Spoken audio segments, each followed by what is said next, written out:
This is a CBS7 First Alert Weather Day. Now, an update from Chief Meteorologist Tom Tiefertiller. Well, we did see a tumultuous day across the area with numerous rounds of strong to severe thunderstorms moving across West Texas. I want to show you this time lapse showing you a shelf cloud and a wall cloud. As this is the back end of it. We'll start the clock fresh here though and show you that severe thunderstorm moving in from the south. There was also another strong to severe storm that developed across the West Odessa area, and that's what started to develop this wall cloud feature right here, and then the shelf cloud looking at it as it did move off to the east rather quickly. Never was rotating, but it was indicative though that we did have a supercell thunderstorm roll into portions of West Texas and the Odessa area a little bit earlier. Then you can see some of the hail falling upwards to golf ball size in some parts of Ector County associated with that severe thunderstorm. Everything has cleared out right now as we take a look at what we have. Thunderstorms continue to develop and push off to the east across northern portions of Terrell County. Flash flood warning in effect, including the Terrell County gas plant right now. And then we have that front to the north, a couple of thunder showers developing along it. And we may see that here as we move in towards the overnight hours as this front gets a little bit closer into West Texas. Right now, though, enjoying a comfortable evening into the upper 70s out there, but a cool 68 thanks to thunderstorms in and around the La Mesa area. And look at this temperature trend. Shows one thing, we're going to see temperatures about 10 to 15 degrees cooler on the afternoon highs, but the nighttime lows, though, down into the 50s. Thanks, Tom, and thank you for joining us for CBS 7 News on the CW and live on the CBS 7 YouTube. I'm Alexandra Macia, and our top story tonight is an update on the man who was accused of a murder from 1963. 40 years ago, James Reyes was convicted for the murder of Father Patrick Ryan of Odessa and was sentenced to 38 years in prison. Today, he got the news he's long been waiting for, and he is now a free man. The court's decision to exonerate Mr. Reyes was based on recently discovered fingerprint evidence that identified the real perpetrators and the overwhelming evidence that he was in New Mexico at the time of the murder. During the initial investigation, the police interviewed Reyes, who was the last known person to see Father Ryan alive. Mr. Reyes established through multiple witnesses, store receipts, and even a speeding ticket that he was in New Mexico at the time of the murder. Texas Rangers verified the information and ruled him out as a suspect. He proved through these witnesses, receipts, and actual police documents that he was not even in Texas at the time of the murder. And it just took 40 plus years to finally get the court to hear it. Clayton would also go on to say that she is thankful for the work OPD and the DA's office has done in making this a swift exoneration for James Reyes. And CBS 7 also reached out to the Ector County DA's office, and they said, quote, the Ector County District Attorney's Office worked in cooperation with the Odessa Police Department and the Innocence Project of Texas, Lubbock Division to seek justice in this case. We feel today's decision assured that it has now been done, end quote. And tracking crime now, the Midland County Sheriff's Office says an investigation is underway after 2 bodies were found on Monday in the 9,000 block of West County Road 152. No word on the cause of death for either person. We'll continue to follow this story and bring you updates as we get them. And in your health headlines, healthcare workers in at least 5 states and the District of Columbia have walked off the job in what could become the largest healthcare strike in recent U.S. memory. Danya Backus has the latest from Los Angeles. From Springfield, Virginia to Los Angeles, around 75,000 Kaiser Permanente healthcare workers hit the picket lines early this morning. We're not going to sit back and, be mistreated, allow our patients to be mistreated. The strike affects Kaiser Permanente facilities in California, Oregon, Washington State, Virginia, Colorado, and Washington, D.C. Vocational nurses, X-ray and lab technicians, surgical, pharmacy, and emergency department employees are among those off the job. We help support the nurses and the doctors, so we're a vital part of the care team. Striking workers are fighting for higher wages. I can't live paycheck to paycheck anymore. And help resolving staffing shortages. Having to juggle numerous patients at the same time, That increases patient wait time, puts doctors behind, puts patients behind. They don't get a chance to get the care that they actually need. Kaiser Permanente's contract with the coalition of unions expired Saturday. These striking workers say they're prepared to stay out here for 3 days if necessary. The hospital system released a statement early today saying both Kaiser Permanente management and coalition union representatives are still at the bargaining table in an effort to reach an agreement. The hope is to have a resolution today so that all these people that take great care of the patients can get back to doing what we do best, which is taking care of the patient. Kaiser hospitals and emergency rooms remain open during the strike, but some procedures and lab or x-ray results could be delayed. Danya Backus, CBS News, Los Angeles. Kaiser Permanente says it leads in total compensation in every market it operates with a great benefits package. And St. Nicholas Episcopal Church in Midland held a Blessing of the Animals service tonight. The service was a celebration of St. Francis Day today. May God always bless you, and may you always know God's blessing in your life. St. Nicholas Children's Ministry held a Blessing of the Animals service tonight. Our pets are so important in our daily lives. They hear our troubles. They share every single day with us.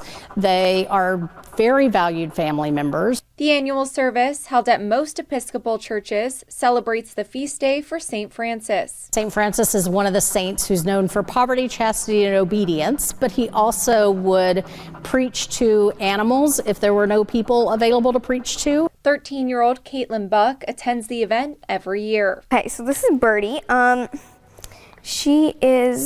birthday's in December. She's like a year and a half. Some people do bring their pets to church every Sunday. But the rest of our pets are normally at home because they're not always fit to be in church for an hour. The blessing honors the connection people have with their animals. Just as a mother would take her child to church, we're taking our pets to church to have this one day to come and be a part of it. And on this day, they bless any and all pets. I have blessed geckos and iguanas and pythons and horses and cows. What people seem to love is the acknowledgement of how important their pets are to them. And the Day of the Dead is still a month away, but the Arts Council of Midland has started the celebration early with an art exhibit. This is the Art Council's first ever Dia de los Muertos exhibit. Over 20 artists from the Midland-Odessa area are participating in the inaugural event, showing off their artwork dedicated to the Day of the Dead. With colorful skulls, skeletons, hats, and iconic Hispanic figures, many of the artists use this day to honor friends and family that they've lost. With the large Hispanic population, the Arts Council of Midland aims to make sure artists can express themselves. I think it's very meaningful for the people that do this artwork, that create these altars. It's also meaningful if you take a time to look at them, and if it's not your culture, maybe to understand what these artists are expressing. Oleva says they plan to eventually expand this exhibit and invite artists from outside of the Midland-Odessa area come next year. The exhibit begins today and ends November 1st. And for more information on this event, you can visit our website at CBS7.com. And earlier today, the Education Partnership of the Permian Basin and the Permian Strategic Partnership hosted a panel to discuss the challenges and solutions of childcare in the Permian Basin. This event was designed for collaboration with school leaders, civic leaders, and with community members within the 17 counties of the Permian Basin. They shared data from the Child Care Landscape Analysis Study that detailed the shortage. The Permian Basin infant population is expected to grow 12% in 5 years. We're currently in a child care crisis. Many of our counties in West Texas and Southeast New Mexico are designated as child care deserts. We know that this is having a huge impact on our region economically. The lack of child care workers has also impacted families across the region. Midland ISD is planning to add a new CTE program for high school students who are interested in working in the child care industry. And the U.S. government is in uncharted territory now that House members have removed their speaker from the chair for the very first time. Natalie Brand reports from Washington, D.C. The business of the House of Representatives is at a standstill 1 day after the stunning removal of Speaker Kevin McCarthy. I don't regret standing up for choosing governance over grievance. The embattled California congressman has already said he will not run for the speakership again. So now the focus shifts to who will take his place. Todd Belt is a professor of political management at the George Washington University. Can they get it together? Can they rally behind a speaker who can make the type of deal that they can be happy with and please the entire Republican conference? Ohio Congressman Jim Jordan said Wednesday he'll run for speaker. All I'm saying is we need to unite the conference. I think I can do that. Majority Leader Steve Scalise also announced he's entering the race. I am open to a number of folks up here. We'll have that discussion and we'll figure out who will be the next speaker. Congresswoman Nancy Mace is one of the 8 Republicans who voted against McCarthy. Matt Gaetz of Florida led the unprecedented ouster.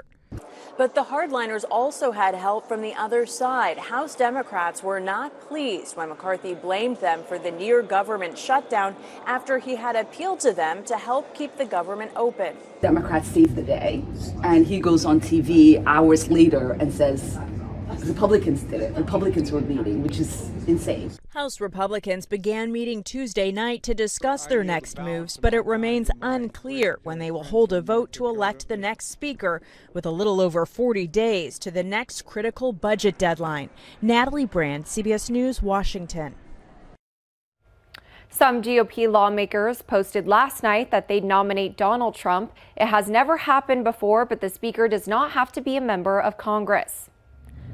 And now for a look at today's top headlines, shown here in real time with real viewers on CBS7.com. See all of these stories and more by downloading our app or visiting our website at CBS7.com.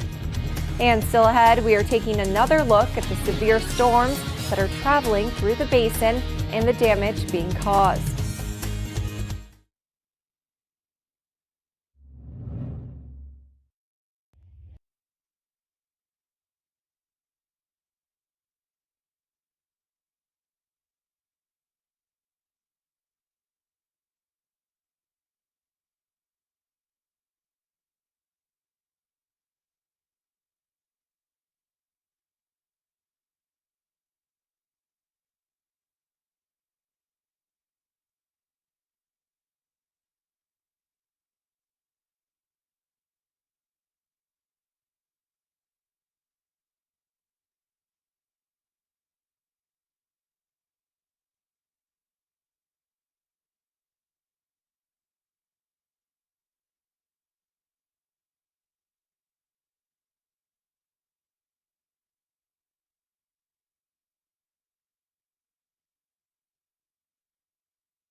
Yesterday marked the second chapter in this week's severe weather story. Storms hit Pecos on Monday, then Midland on Tuesday. Midlanders were hit with hail up to the size of a golf ball and wind gusts up to 60 miles per hour. That took out trees, roofs, power lines, and trampolines. Johanna Judith Rivera was working Monday evening when she heard the loud wind. When she looked out the window, she couldn't see anything. Then she got a call from her husband, alerting her about a trampoline and tree that are now on their roof. He basically told me, hey, the tree fell on our house. And so when I got home from work, it was a mess. We've cleaned up a little bit of it, but still, it's just, I can't believe this happened to me. She's currently awaiting a tree and trampoline removal. Buildings and other homes in downtown Midland were also damaged. And as of 3:30 p.m., the Encore map showed about 600 people were still without power. More severe weather did hit West Texas this evening, so be sure to stay with us for updates as we continue on. Well, it has turned into a much quieter evening after the thunderstorms rolled through. Cold front arriving overnight tonight. It's going to bring some nice fall changes that we'll talk about coming up next.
This is a CBS7 First Alert Weather Day.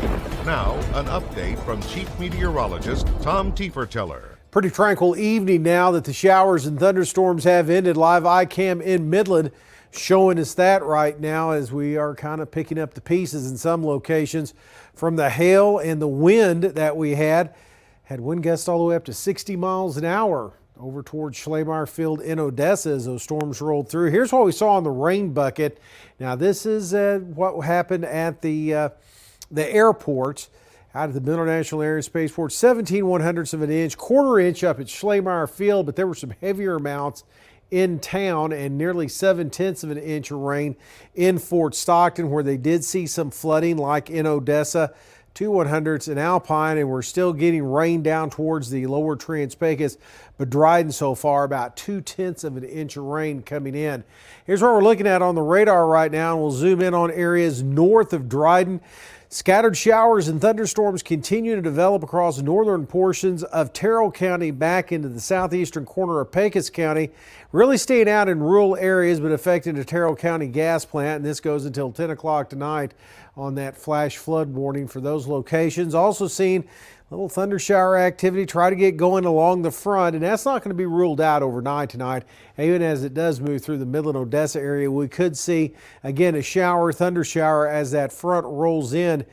Looks like into the early morning hours, but then we're going to get on the backside of this big trough of low pressure in the upper levels of the atmosphere. That is going to bring a north to south flow in the upper levels, and that's going to bring down some cooler air and finally make it feel like the fall season here in West Texas. Now, showers and storms Well, they're moved out of the Permian Basin for the most part, but really get going here across the big country over towards the Dallas-Fort Worth area, looking at numerous lines of showers and storms move across at the present time, and this activity is going to continue. So if you have plans over towards Dallas-Fort Worth, keep that in mind as this front finally starting to make its way down into the area and will clear all areas towards the morning hours. We need a little bit of a break. 100 today in Austin, 96 in the Dallas-Fort Worth area. A little milder back across West Texas and where the front had moved through. Only 74 this afternoon up towards Amarillo. West Texas Futurecast shows, again, we may see an isolated shower thunderstorm pop up between 3 and 6 o'clock in the morning across parts of the Permian Basin. But then that front will move through. Lots of sunshine on the way tomorrow and a much quieter day in our forecast, as we're going to see some nice days, especially the mornings. Temperatures down to the 50s. So for the rest of tonight, temperatures will drop off down into the lower 60s as we pick up a northeast wind, a little gusty early on. Looks like showers and thunder showers. We'll probably take them out of the big spring forecast. Again, that's accounting for shower, thunder shower into the overnight hours early into the morning. But look at those temperatures tomorrow afternoon. 79 degrees, 78 on Friday, lower 70s on Saturday, and that streak's going to continue into Sunday. But look at those morning low temperatures. Might need a light jacket as we'll see them drop down into the lower 50s. Still ahead, a bedbug outbreak has taken over the entire city of Paris. How exterminators are handling the infestation next on CBS7 News at 9.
A bedbug outbreak is taking over Paris less than a year before the kickoff of the 2024 Summer Olympics.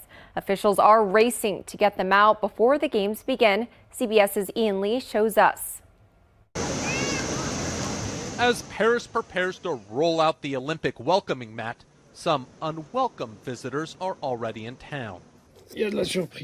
The entire city is infested with bed bugs, from people's living rooms. This exterminator says, here we see the excrement of the bed bugs, some eggs, which are stuck especially behind the seams. to the Paris metro and high-speed trains. This commuter says, I paid close attention while stepping on the train today to see if there were crawlers on my seat. While another says she kept her luggage closed while traveling, but is still paranoid. This is what one woman says the biting bugs did to her back while she watched a movie at a Paris theater. For French officials, the invasion means war. À la veille des Jeux Olympiques. This lawmaker says, as the Olympics near, we must raise awareness on the right ways to prevent and get rid of them. Authorities are mobilizing the masses to eradicate the pests. C'est un peu la panique. This specialist says, with all that's happening, everyone is panicking a bit. But people need to know that we can get the bedbugs under control with the right help. So Parisians can sleep tight and not let the bedbugs bite. Ian Lee, CBS News. Still ahead, could your Spotify Wrapped this year include books? We'll tell you about the new feature up next.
Spotify is now offering free audiobooks to subscribers. Premium members or managers of a family or duo account can now get 15 hours of listening per month. The feature is now available in the UK and Australia. Listeners in the US will get access later this year, and users can track their hours in the app. If they reach their max while in the middle of a book, they can purchase 10 more hours for $11. Now, Tom, this might compete with Audible. People love audiobooks nowadays. Yeah, especially on trips. You know, that can be a nice change of pace from music. I've never listened to an audiobook. Maybe I need to start up there on my Spotify account. Yeah, there's something nice, though, about reading a book in person, but Yeah. I know people do love audiobooks nowadays, so it's going to be interesting to see how many people utilize this. Yeah, it's going to be a nice few days to curl up next to a book and stay warm, because look at those morning low temperatures down into the 50s. Whew, that's going to be a little light jacket weather early on. Great for area football games coming up on Friday with temperatures only in the 70s. Thanks for joining us for CBS 7 News at 9.